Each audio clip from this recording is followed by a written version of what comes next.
Buongiorno, buongiorno! Dite la verità, le immagini che avete appena visto non vi hanno suscitato niente di particolare, perché ormai siamo abituati a vivere in mezzo alla tecnologia e di conseguenza la stiamo dando tutti per scontata. È incredibile però pensare che il primo cellulare risalga a poco più di 30 anni fa, e precisamente al 1983, quando Motorola ha deciso di commercializzare, alla modica cifra di quella che oggi corrisponderebbe a 8.600 euro, il suo modello, il Dynatac 8000. Questo dinosauro pesava 800 grammi, era spesso 4,5 cm e aveva una batteria che durava 30 minuti e che impiegava 10 ore a caricarsi. Oggi l'iPhone 8 pesa 150 grammi, l'80% in meno, e spesso 7,2 mm, la batteria dura 1 o 2 giorni, a seconda dell'utilizzo, e si ricarica in un'ora. Guardate qua! Questo è un cimelio di famiglia, il Motorola MicroTac 9800, prodotto nel 1989, quando sono nato io. Mio padre all'epoca lo aveva pagato 1 milione di lire, l'equivalente circa del prezzo dell'iPhone X oggi. Pronto? Pronto? Cazzo facevano a girare con sta roba? Come potete vedere, tra il girare con questo o con una cabina telefonica non è che cambi molto, O forse sì. Insomma, il concetto alla base è semplice. Il progresso tecnologico si evolve ad una velocità fotonica e porta con sé un numero incredibile di benefici. Oggi possiamo parlare con chiunque nel mondo. Possiamo viaggiare in qualsiasi parte del mondo in meno di 48 ore. E quando Elon Musk inaugurerà il suo Big Fucking Rocket, le ore diventeranno soltanto un paio. Posso fare una ricerca e ottenere i risultati in pochi secondi.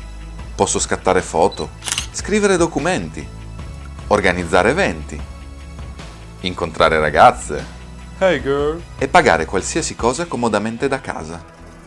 Diciamoci la verità. La tecnologia è una gran figata. Al di là però di tutte le estensioni di utilizzo che possiamo trovare, a mio parere la tecnologia dovrebbe portare un unico grande beneficio: il risparmio di tempo. Quello che prima facevate in giorni, se non addirittura mesi, oggi potete farlo in ore, se non addirittura minuti. La tecnologia dovrebbe darci la possibilità di ridurre al minimo i tempi tecnici e regalarci più tempo per coltivare i nostri interessi e fare le cose che ci piacciono. Devi fare ciò che ti fa stare bene. Ma siamo davvero sicuri che sia così? Io sinceramente non credo. Penso che il progresso tecnologico e quello sociale non siano sincronizzati e che la tecnologia si evolva molto più rapidamente di quanto la società possa farsene carico, con una diretta conseguenza. Non siamo più noi a gestire il tempo grazie alla tecnologia, ma è la tecnologia che gestisce il nostro tempo. Facciamo l'esempio del social network per eccellenza, Facebook. L'idea del buon Mark è stata geniale, diciamoci la verità, perché per moltissime cose Facebook è veramente comodo. Ma allora perché quando vado in palestra... Quando andavo in palestra, vedevo le ragazze così, ad allenarsi tutto il tempo davanti a sto cazzo di cellulare, senza mai alzare lo sguardo o scambiare una parola. Non tutte, Qualcuna. Perché oggi se dessi un'occhiata allo smartphone di un ragazzino vedrei questo? Perché i giovani della mia generazione totalizzano qualche decina di like sulla foto profilo, mentre invece i ragazzini di oggi centinaia? La risposta è riassumibile in una sola parola: dipendenza. Purtroppo siamo diventati dipendenti da questa vita virtuale, in cui ognuno si mostra bello, felice, spensierato e porta gli altri, per non sentirsi da meno, a fare lo stesso, con la diretta conseguenza che alla fine si alzano le aspettative di tutti.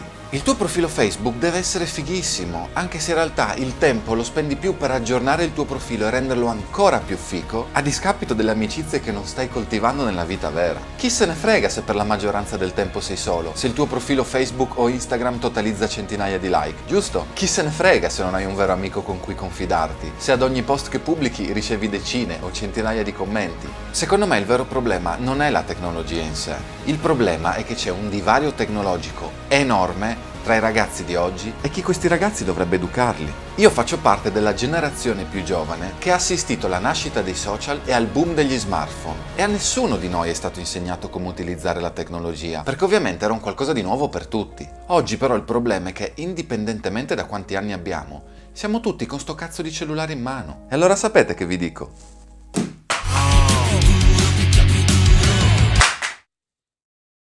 che se non insegniamo ai ragazzi il metodo per gestire la tecnologia, lasceremo che sia la tecnologia a gestirli, con tutte le conseguenze del caso. Questo significa che invece di utilizzare la tecnologia per risparmiare tempo, la utilizzeremo per riempire le nostre giornate. E invece di utilizzare la tecnologia per imparare molte più cose, la utilizzeremo per dimenticarci di quante altre cose potremmo imparare. Sapete chi altro, in maniera molto più estrema, riteneva che la tecnologia fosse dannosa? Una bomber, all'anagrafe Ted Kaczynski, che spediva pacchi bomba a membri influenti della società che riteneva parzialmente responsabili del progresso tecnologico. Io ovviamente non ho intenzione di fare niente. E invece...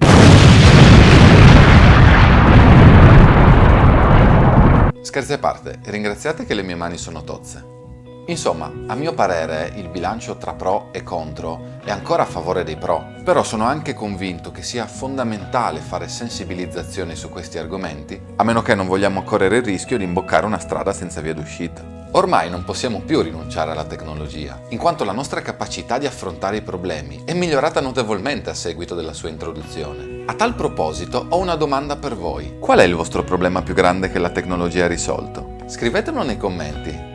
Vi dirò il mio. Se avete guardato il video precedente, quanto conta essere intelligenti? Saprete già che sfortunatamente il mio senso dell'orientamento è stato dato per disperso fin dalla nascita. Perciò per me il navigatore è l'invenzione più utile della storia. In ogni storia a lieto fine c'è sempre un lato negativo. Se non l'avessero inventato, infatti, a quest'ora sarei diventato l'uomo con più amici al mondo, visto che mi sarei fermato a chiedere informazioni anche ai sassi.